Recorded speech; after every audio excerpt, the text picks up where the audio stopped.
A brisa fria de 1989 ainda soprava os resquícios da ditadura militar no Brasil, um período de cicatrizes profundas e verdades silenciadas.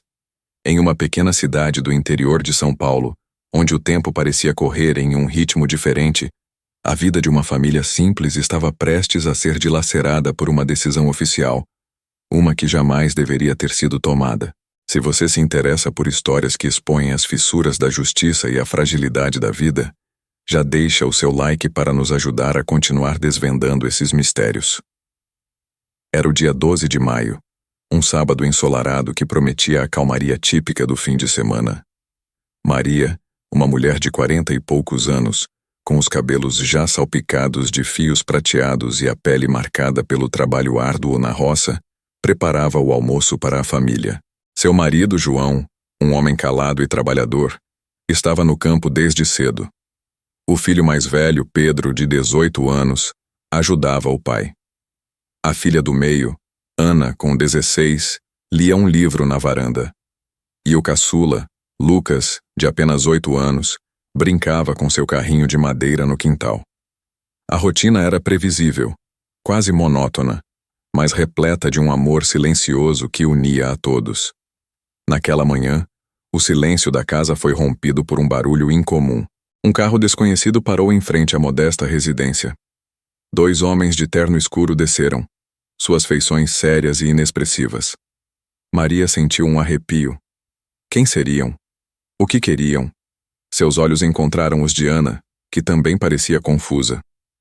Os homens se apresentaram como agentes da Polícia Federal, com um mandado de busca e apreensão. Mas o que procuravam? A família de Maria e João era conhecida pela honestidade e pela vida simples. Não havia nada em suas vidas que pudesse justificar tal visita. O documento, lido com uma voz monótona e fria, falava em subversão à ordem e atividades políticas suspeitas, palavras que pareciam não pertencer àquele universo rural. Maria tentou argumentar, explicar, mas suas palavras foram ignoradas. Os agentes reviraram a casa, vasculharam cada canto, cada objeto. Lucas, assustado, agarrou-se à saia da mãe. Ana observava tudo com os olhos arregalados. O livro esquecido no chão. Não encontraram nada. Absolutamente nada. Mas a busca não era o objetivo principal. O verdadeiro propósito da visita se revelou quando um dos agentes, um homem alto e de olhar penetrante, anunciou que Lucas seria levado. Para a averiguação, ele disse, como se a palavra pudesse suavizar a brutalidade do ato. Maria sentiu o chão sumir sob seus pés. Levar seu filho, seu caçula, por averiguação? Por quê? A lógica parecia ter abandonado aquele dia. João e Pedro chegaram do campo e encontraram a cena de desespero. O pai tentou intervir, mas foi contido com truculência. Aquele menino de apenas 8 anos não representava perigo para ninguém. Ele era apenas uma criança, mas a decisão oficial, emitida por alguma autoridade invisível, era inquestionável. Lucas foi arrancado dos braços da mãe, seu choro ecoando pela pequena propriedade. A imagem daquele rostinho assustado, estendendo a mão para Maria, ficou gravada na memória de todos. Os agentes prometeram que ele voltaria. Em alguns dias, disseram. Mas os dias se transformaram em semanas, as semanas em meses. O silêncio na casa se tornou pesado, sufocante. A alegria de Lucas, seu riso contagiante, havia sido substituída por um vazio doloroso. Maria não comia, não dormia. João, antes calado, agora estava mergulhado em uma tristeza profunda. Pedro e Ana, antes cheios de vida, pareciam carregar o peso do mundo em seus ombros. A família tentou de tudo. Bateram em todas as portas, procuraram por respostas em delegacias e órgãos públicos.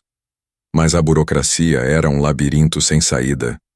Os nomes dos agentes, as justificativas para a averiguação, tudo era vago, nebuloso.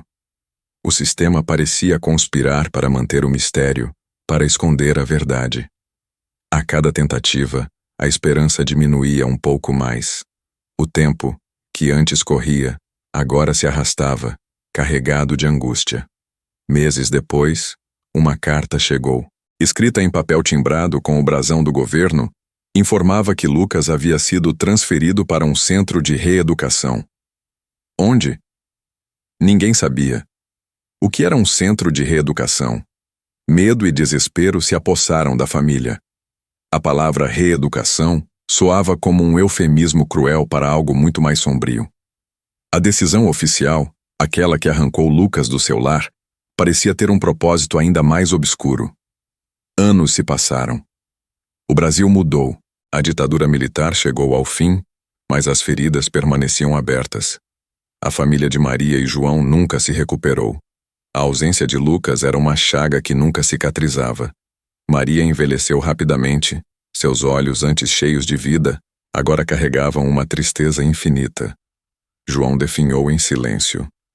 Pedro e Ana tentaram reconstruir suas vidas, mas a sombra do irmão desaparecido os acompanhava.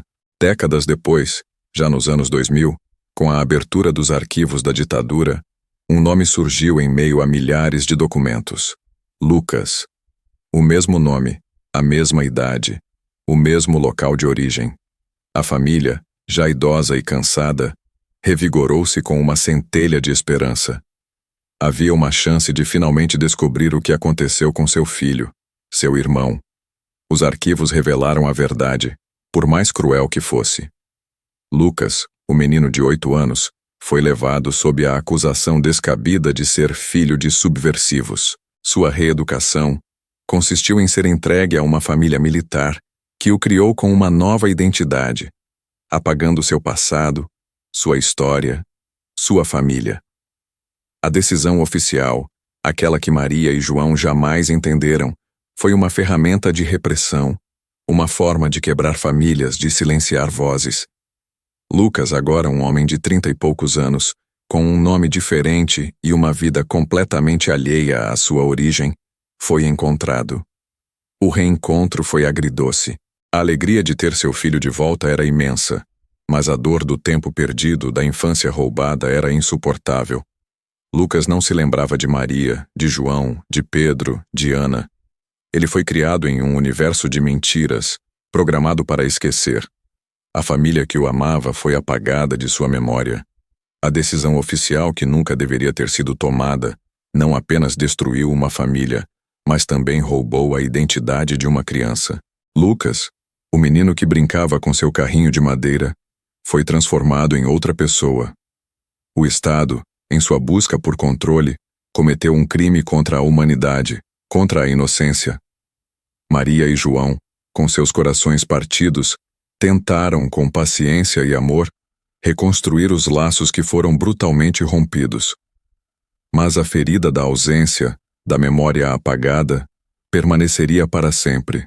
Essa história, real e dolorosa, nos faz refletir sobre o poder das decisões oficiais e as consequências devastadoras que elas podem ter na vida de pessoas inocentes. Quantas outras famílias foram silenciadas? Quantas outras crianças tiveram suas identidades roubadas?